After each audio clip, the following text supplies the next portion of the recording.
উত্তরের জনপদে ছড়িয়ে পড়েছে এক অদৃশ্য আতঙ্ক। গরুর গায়ে হঠাৎ ফোসকা, তারপর মানুষের হাতে ঘাড়ে ভয়ঙ্কর অ্যানথ্রাক্স সংক্রমণ। যে রোগ একসময় জীবাণু সন্ত্রাস নামে পরিচিত ছিল, সেটাই এখন বাস্তব আতঙ্ক হয়ে দেখা দিয়েছে রংপুর সহ আশেপাশের এলাকায়। রংপুরের কাউনিয়া, পীরগাছা, মিঠাপুকুর ও গাইবান্ধার সুন্দরগঞ্জে ছড়িয়ে পড়েছে ভয়াবহ এই রোগ। আক্রান্ত হয়েছেন 11 জন সহ 2 শতাধিক গবাদি পশু। যদিও নতুন করে আক্রান্তের খবর নেই, তবে অ্যানথ্রাক্স উপসর্গ নিয়ে গাইবান্ধায় এক নারীর মৃত্যু হওয়ার পর আতঙ্কে দিন কাটাচ্ছেন স্থানীয়রা। হাতের ভিতরে ঘা হয়েছিল, সে যে কি যে ঘা সেটা আমরা বলতে পারি না, কিন্তু এটা নাকি পশুর থেকে এই ঘাটা হয়। এরকম গরুরও ঘা হয়েছিল এরকম শরীরে। হওয়ার পরে আমার নিজেরও এরকম হইলো। হওয়ার পরে কোনো চিকিৎসাই তো পাইলাম না, সরকারি মেডিকেলে তো গেছিলাম, যাওয়ার পর কোনো ওষুধপাতিও দেয় নাই। ওরা এই ঘাটা ছুঁয়ে পর্যন্ত দেখে নেই।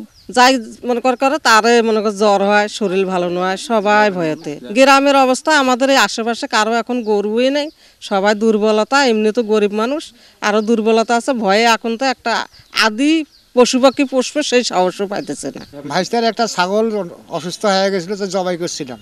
কোটা বাসা করি একটু মাংস নিয়ে পাক করে খাইছিলাম, তাই হাতের এই অবস্থা হয়েছিল। রোগের বিস্তার ঠেকাতে মাঠ পর্যায়ে টিকাদান ও সচেতনতামূলক কার্যক্রম শুরু করেছে প্রাণী সম্পদ অধিদপ্তর। স্বাস্থ্য বিভাগের দাবি, অ্যানথ্রাক্স নিয়ে অতিরিক্ত আতঙ্ক নয়, সচেতন থাকলেই প্রতিরোধ সম্ভব।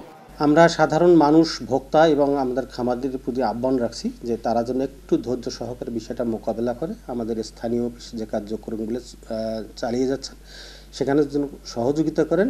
আসলে কেউ যেন ভীত হয়ে বা অন্য কোনো কারণে যে কোনো রোগে আক্রান্তকে অ্যানথ্রাক্সের সাথে তুলনা না করে গরুটাকে যেন দ্রুত বাজারে বিক্রি না করে দেয়, কসাইয়ের কাছে বিক্রি না করে দেয়, এমনকি তারা যেন এটা জবাই করে খাওয়ার জন্য জবাই না করে। অ্যানথ্রাক্স বিষয়ে আতঙ্কিত হওয়ার কোনো কারণ নাই। এ ব্যাপারে জনসচেতনতাই সর্বোচ্চ অগ্রাধিকার। এক্ষেত্রে যেটা বললাম যে স্কিন লেশন হলে এক্ষেত্রে আতঙ্কিত হওয়ার কিছু নাই। এবার আমাদের চিকিৎসকরা চিকিৎসা দিয়ে যাচ্ছেন এবং এ ব্যাপারে আমাদের মেডিকেল টিমও গঠন করা আছে। বিশেষজ্ঞরা বলছেন, মরণঘাতী অ্যানথ্রাক্স সংক্রমণ ঠেকাতে দ্রুত প্রতিরোধমূলক ব্যবস্থা না নিলে আবারও বড় ঝুঁকিতে পড়তে পারে মানুষ ও প্রাণী উভয়ই। অ্যানথ্রাক্স একটি জীবাণুবাহী রোগ।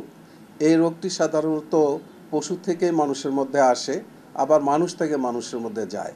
তো এই তিনটিভাবে হতে পারে। এটি কিন্তু একটি ঘাতক ব্যাধি।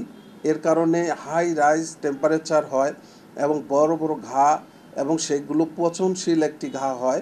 এতে করে মানুষের যখন খুব বেশি টেম্পারেচার বেড়ে যায়, আলটিমেটলি দেখা যায় মানুষের মৃত্যুও ঘটে। যে সমস্ত প্রাণী আছে যাদের দ্বারা সংক্রমিত হয়, সেগুলোকে পরীক্ষা নিরীক্ষার ব্যবস্থা নেওয়া দরকার। হাটে বাজারে পশু চিকিৎসকের দায়িত্ব পালন যদি সঠিক মতো করে, যে কোন গরু, কোন ছাগল বা কোন ভেড়া সংক্রমিত আছে, সেগুলোকে যদি আইডেন্টিফাই করে সেগুলোর ব্যবস্থা নেয়, তাহলে মানুষের মধ্যে আসার সম্ভাবনাটা একবারেই কমে যাবে। পরিসংখ্যান বলছে, বিভাগ জুড়ে 2 লাখ খামারে থাকা প্রায় 2 কোটি গবাদি পশুর মধ্যে ইতোমধ্যে 11 লাখ টিকা দিয়েছে প্রাণী সম্পদ অধিদপ্তর, যা সংক্রমণ নিয়ন্ত্রণে বড় ভূমিকা রাখছে। জুয়েল আহমেদ, বাংলা ভিশন, রংপুর।